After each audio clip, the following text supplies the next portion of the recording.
ejaan yang pertama dapat dilihat dalam pengimbuhan kata majmuk. Pengimbuhan kata majmuk berlaku terhadap kata majmuk yang belum mantap sahaja. Apabila kata majmuk menerima imbuhan awalan atau akhiran, ejaannya akan tetap terpisah. Sebagai contoh, imbuhan ber tambah kata majmuk iaitu campur aduk akan menghasilkan pengimbuhannya iaitu bercampur jarak aduk.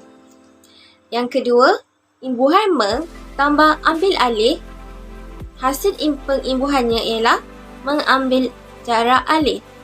Yang ketiga, daya serap tambah imbuhan ain menghasilkan daya jarak serapan. Yang keempat, imbuhan ber tambah kata majmuk litar selari menghasilkan ber litar jarak selari. Kesalahan ejaan yang biasa dijumpai dalam penulisan pengimbuhan kata majmuk ialah bercampur aduk.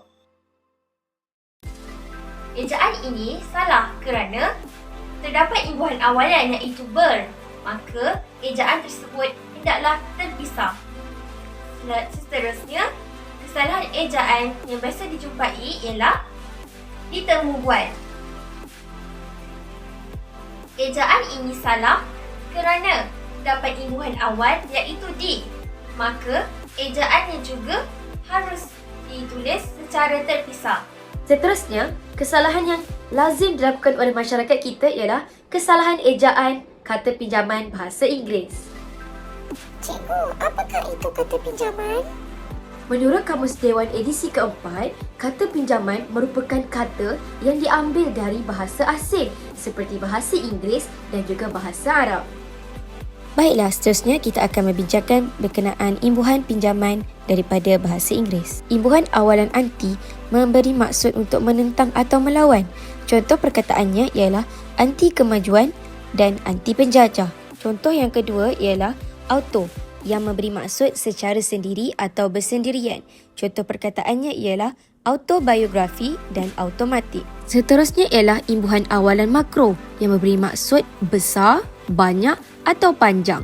Contoh perkataannya ialah makrobiotik dan makroekonomi.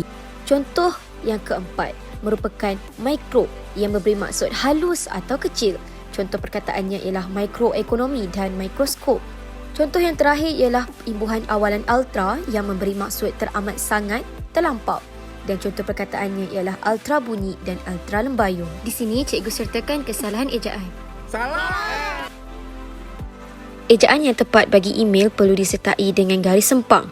Manakala kartun pula perlu diletakkan huruf R menjadi kartun. Contingent dieja dengan menggunakan huruf J, contingent. Akhir sekali, ejaan pasport perlu mempunyai satu sahaja huruf S. Isu kesalahan ejaan yang ketiga pula adalah kesalahan ejaan makanan. Kadangkala, kesalahan ejaan makanan ini berlaku kerana kurang pengetahuan tentang ejaan yang betul bagi makanan tersebut. Kesalahan ejaan yang pertama adalah bahulu.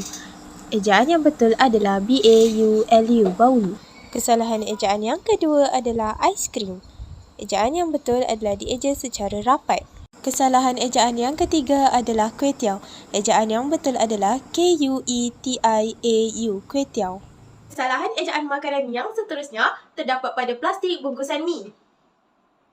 Ejaan yang digunakan adalah M-E-E, tetapi ejaan yang betul adalah M-I, mi. Seterusnya, kesalahan ejaan sate. Ejaan yang betul adalah S-A-T-E, sate. Akhir sekali, ejaan serunding.